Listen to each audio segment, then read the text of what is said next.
Chinese New Year na sa susunod na linggo. Isa sa mga palaging agaw eksena dyan, ang mga dragon at lion dance. Pero bukod sa kanilang pagsasayaw, naisip nyo na ba kung paano ginawa ang mga ito? Para bigyan ng mukha ang balita, Mobile Journal Amy Chen. Hindi mawawala pag Chinese New Year ang mga dragon at lion dance. Buenas daw kasi ang mga yan. Malaki, makulay at mukhang mitikuloso ang pagkakagawa. Ang eksperto raw sa paggawa niyan, si Terry Sikat. 18 years old pa lang daw siya nagsimulang gumawa ng mga dragon at lion head. At oo, hindi raw ito simpleng gawin. Sobrang hirap talaga pag ganitong season. Minsan, pag may darating kasi na mga customer na alanganin na, hindi ko na natatanggap, nangyayaan ako sa kanila. Baga mahirap din para sa amin. So paano nga ba? Ayon kay Terry, ito ang materyales, kawayan at papel. Gagawa ng paper mache at huhulmahin ito sa gustong design ng customer. Saka pipintahan at lalagyan ng accessories. Talagang mabusisi bawat step, kaya naman hindi rin basta-basta ang presyo. Sa dragon, pag buo siya, set na siya. Pag dito sa akin, 45,000. Pag sa ibang bansa ka, Vietnam, China, maglalaro siya ng 65 to 60. Ganun. Sa layo naman, pag sa akin, kaya ko siya hanggang 18,000. At dahil halos isang dekada na itong ginagawa ni Terry, ang goal niya? So kung maging yung makilala dito sa Pilipinas, may gumagawa na maging factory kami rito.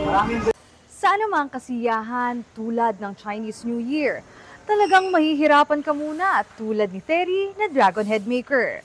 Kaya wish namin para sa inyo sa papalapit na Year of the Snake, may all your wishes come true. Mobile Journal, Amy Atienza po, hatid ang mukha ng balita. Alamin pa natin ang detalye ng balitang yan mula kay Mobile Journal Amy Atienza via Zoom. Amy, paano natutunan ni Terry itong paglikha ng Dragon Head? Namana niya ba ito?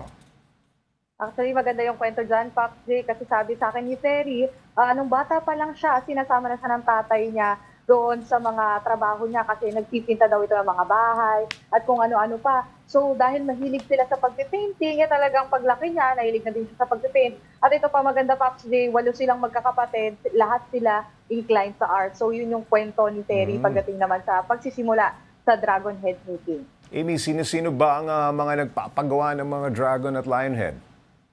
Marami, Pops J, talagang big companies man yan o small companies. At meron din, nakwento sa akin ni Terry, meron ding mga dance troops na kapag kinakailangan daw ng props, talagang sa kanya nalalapit. So, hindi lang tuwing Chinese New Year yan ang yayari kasi tuwing may mga kailangan silang parang mga molds or kaya figures, talagang lumalapit na rin sila kay Terry, Pops J. Tapos meron pang taga-abroad, mo-order sa kanya. Okay, Amy, gaano katagal gumawa ng isang dragon at lion head? Saan niya ito ginagawa? Meron ba siyang studio o pagawaan? Ang paggawa nila, Pops J, talaga, doon na lang sa compound nila sa Binondo dahil magkakalapit naman yung bahay nila, magkakapatid. So, ayun, nagtutulong-tulong na rin sila, lalo na kapag ganito nga Chinese New Year na umaabot nga daw ng 120 yung orders na natatanggap nila. So, doon pa lang, Pops J, talagang napakarami na kinakailangan niya ng kinakailangan na nila talagang magtulong-tulong pagdating sa gawain ito. Okay, Amy, bukod kay Terry, marami pa bang gumagawa ng dragon at lion heads dito sa ating bansa? Ano ang qualifications?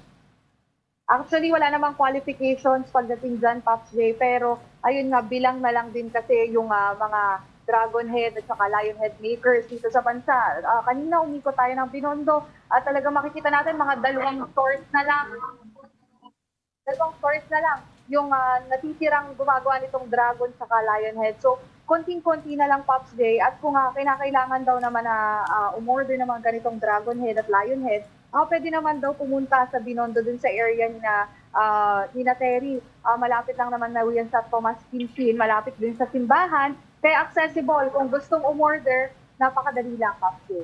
Sabi mo, Amy, kumakaunti na ang gumagawa ng dragon at lion head, no? Hindi ba kinakabahan si Terry na baka one day talagang hindi na mauso yung ganitong tradisyon?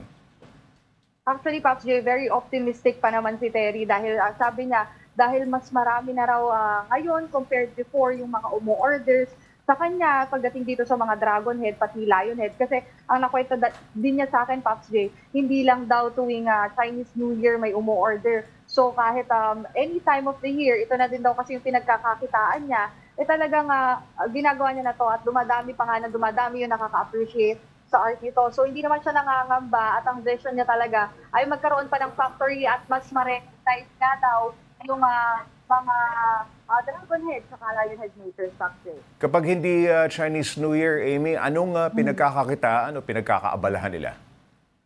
Well, ito na daw kasi talaga yung naging negosyo ni Terry, Pops J, pero sabi niya din sa akin, bukod daw sa pagsipainting, saka sa paggagawa nitong mga Dragon Head saka Lion Head, talagang abala din daw siya sa pagsasayaw. So nagiging coach siya, mentor, gumawa na din siya ng buong team. At yun nga sabi niya sa akin sa araw ng Chinese New Year sa January 29, yun na daw ang focus niya. So magpa-perform na siya kasama yung team na binuo niya para sa Chinese New Year, Pops J. Pati siya, sumasali dun sa Dragon Dance o Lion Dance.